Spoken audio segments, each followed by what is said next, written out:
బులెటిన్లో breaking news చూస్తున్నాం. TBJP మహాధర్నాకు high court green signal ఇచ్చింది. డబుల్ బెడ్రూమ్ ఇళ్ల నిర్మాణం, లబ్ధిదారులకు ఇల్లు అందజేతలో అవినీతిపై బీజేపీ రాష్ట్ర నాయకత్వం మహాధర్నాకు పిలుపునిచ్చింది. అయితే పోలీసులు అనుమతి నిరాకరించడంతో బీజేపీ శ్రేణులు న్యాయస్థానాన్ని ఆశ్రయించారు. బీజేపీ తరఫున వాదనలు విన్న కోర్టు మహాధర్నా చేసుకోవచ్చని చెప్పింది.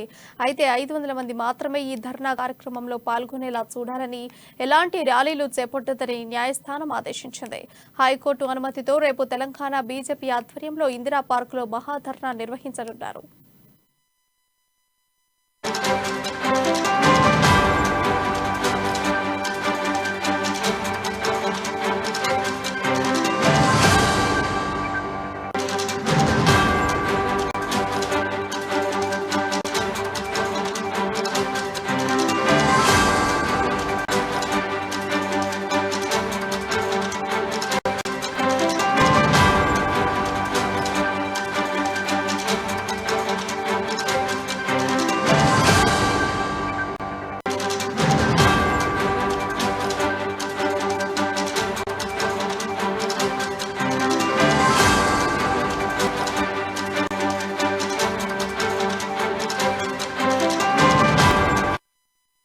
బ్రేకింగ్ న్యూస్ చూస్తున్నాం. టీబీజేపీ ధర్నాకు హైకోర్టు గ్రీన్ సిగ్నల్ ఇచ్చింది.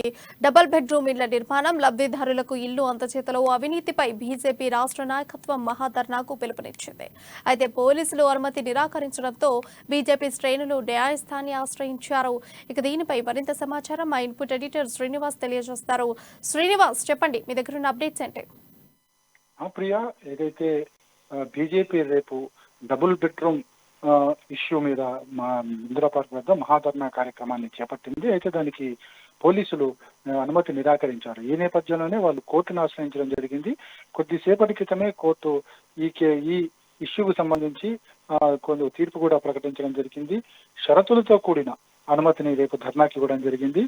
ముఖ్యంగా 500కు మించి ధర్నాలో ఎవరూ పాల్గొనకుండా చూడాలని చెప్పేసి ఏదైతే షరతులు ఉన్నాయో అందులో ఉంది. అదేవిధంగా సాయంత్రం 6 లోపల ఈ ధర్నాను కంప్లీట్ చేయాలని చెప్పేసి కూడా అందులో పేర్కొనడం జరిగింది. అయితే ఇక్కడ కీలకంగా ఆర్గ్యుమెంట్స్ ని ఇక్కడ ప్రధానంగా తీసుకుంటే కనుక, ఏదైతే డబుల్ బెడ్రూమ్ ఇష్యూకు సంబంధించి బీజేపీ మహాధర్నాకు ఉపక్రమించిందో అప్పుడు పోలీసులు అనుమతి నిరాకరించారు. ఈ అనుమతి నిరాకరణకు సంబంధించి కోర్టులో ఆర్గ్యుమెంట్ జరిగినప్పుడు పోలీసులు చెప్పింది ఒకటి: ఈ ధర్నాలో కేంద్ర మంత్రి పాల్గొంటున్నారు, అదేవిధంగా 1000 మంది పాల్గొంటారు, సో దానికి మా దగ్గర భద్రత అనేది కష్టంగా ఉంటుందని చెప్పేసి చెప్పడం జరిగింది. దానికి కోర్టు కూడా చాలా సీరియస్ గా రియాక్ట్ అయింది. ఎందుకంటే కనీసం 1000 మందికి మీరు భద్రత కల్పించలేండి, హైదరాబాద్ లో 1 కోటి మంది జనాభా ఉంటారు, వారికి ఏ విధంగా భద్రత కల్పిస్తారంటూ కూడా గట్టిగా వాళ్ళకి చెప్పడం జరిగింది.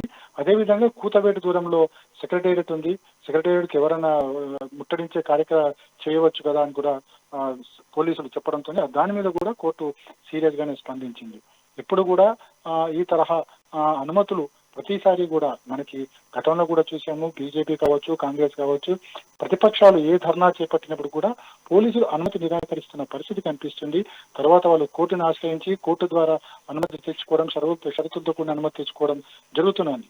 కానీ ఇప్పుడు ఈ రోజు కోర్టు ఏదైతే కామెంట్స్ చేసిందో ఆ కామెంట్స్ మీద ప్రభుత్వానికి చివాట్లు పెట్టినట్టుగానే ఉంది. ఎందుకంటే మనం చూసాము, గత వారం క్రితమే ఏదైతే కాంగ్రెస్ అధ్యక్షుడు రేవంత్ రెడ్డి చేసిన వ్యాఖ్యలకు బీఆర్ఎస్ చెందిన కార్యకర్తలు, నేతలు, మంత్రులు అందరూ కూడా రోడ్డు ఎక్కడం జరిగింది. మనకి విద్యుత్ సౌధ ముందు ధర్నా చేయడం జరిగింది. ఆ ధర్నాలో 1000 మంది పాల్గొనడం జరిగింది. అదేవిధంగా 3-4 రోజుల పాటు ఆ కార్యక్రమం కొనసాగుతూ వచ్చింది. దాన్ని కోర్టు తప్పుపట్టడం జరిగింది. మీరు ధర్నాలు చేస్తే పోలీసులు అనుమతులు అవసరం లేదు, ప్రజల భద్రత పట్లదా అనే విధంగా కోర్టు కామెంట్ చేయడం జరిగింది. అదేవిధంగా కేంద్ర ప్రభుత్వం మీద కావచ్చు, ఇతరత్ర కావచ్చు, అధికార పార్టీ ధర్నాలు చేస్తున్నప్పుడు అక్కడ ఇలాంటి ఇష్యూస్ ఎందుకు రావడం లేదని కూడా కోర్టు గట్టిగా ప్రశ్నించిన పరిస్థితి కనిపిస్తుంది. మొత్తానికి ఏదైతే హైకోర్టులో బీజేపీ పర్మిషన్ ఇవ్వడము, రేపు ధర్నాకి బీజేపీ నాయకులందరూ కూడా తరలి రావాలని చెప్పేసి కూడా చెప్పడం జరిగింది. 500కు మించి ఎవరో రాకుండా చూసుకోవాలని ఏదైతే షరతు పెట్టేదో ఆ షరతులకు అనుగుణంగానే బీజేపీ రేపు మహాధర్నా కార్యక్రమాన్ని నిర్వహించబోతుంది. ముఖ్య నేతలు, కార్యకర్తలు మాత్రమే ముఖ్య నేతలతో పాటు కార్యకర్తలు హాజరు కావాలని, అది కూడా 500 లోపు ఉండాలని చెప్పేసి కూడా నియోజకవర్గానికి ఒక లెక్క చొప్పున అక్కడ అనుమతి ఇవ్వడం జరిగింది. బీజేపీ శ్రేణులు కూడా ఆ విధంగానే అక్కడ చర్యలు చేపట్టడం జరుగుతుంది. రేపు ఉదయం 10 గంటల నుంచి తీసుకుని సాయంత్రం 6 గంటల వరకు కూడా ఈ మహాధర్నా కార్యక్రమం ఇందిరా పార్క్ వేదికగా బీజేపీ. అయితే శ్రీనివాస్, ఈ మహాధర్నా యొక్క ప్రధాన ఉద్దేశం ఏంటి?